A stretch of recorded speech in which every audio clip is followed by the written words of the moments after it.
اهلا تكنوقراط. طيب ضرب على كيف تكنوقراط. اي ما يخالف. اوكي بس تكنوقراط بابا انا مقدم البرنامج، خلي ابدي بالناس على كيفك لاحق.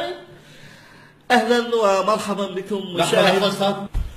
هذا شنو قال؟ تكنوقراط. مو تكنوقراط، تكنوقراط. اقول لك مو تكنوقراط. لا اقول لك تكنوقراط. يمه استاذ مو جاي يقول تكنوقراط ضعوفه كلبي. تكنوقراط. تكنوقراط. اي ماشي تكنوقراط بس هاي اجيبها اظهر لا تجرح ايدك. يلا كله من وراك كاد تشنه هسه. اهلا ومرحبا بكم مشاهدينا الكرام، وحلقه جديده من برنامج شاي وشرب، وموضوع حلقتنا لهذا اليوم عن الكابينه الوزاريه الجديده، واختاروا 5 وزراء، لكن بعد اختيارهم صار الامر بين مؤيد. نعم استاذ. تفضل. شنو تفضل بين مؤيد يا اخي؟ استاذ اسف اسمه عبالي علي، انا اسمي مؤيد. لا صار عندك سوء فهم. لا حبيبي لا مو يمك الموضوع بعدنا. اذا بعد ان تم اختيار ال5 وزراء الامر صار بين مؤيد. نعم استاذ. يا شو القضيه؟ مو قلنا لك عندك سوء فهم سوء هضم، ايش مالك؟ بس انت مؤيد بالدنيا لا تحكي.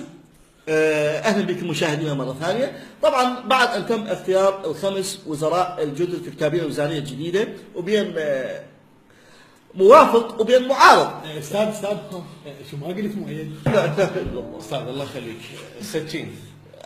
ادتشه هسه جو عدل. اهلا بكم مشاهدينا. وبعد ان تم اختيار ال5 وزراء بين مؤيد ومعارض. استاذ خب احكي. لا اله الا الله.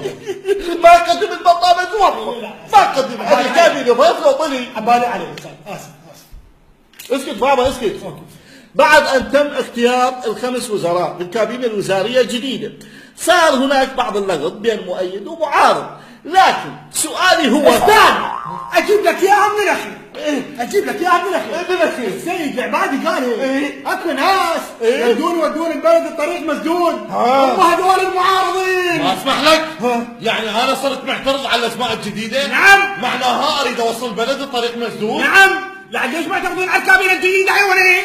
لان انت تعرف كل زين هاي الاسماء اللي قدمت كوزراء مو تكنوقراط. لا خذوا انت تقول مو تكنوقراط. نعم. شنو دليلك؟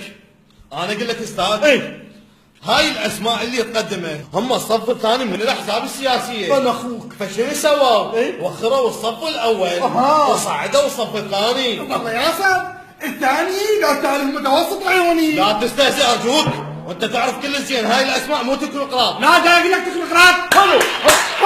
حلو انت تقول تكنوقراط. اعطيني ذيلك. لا جيبك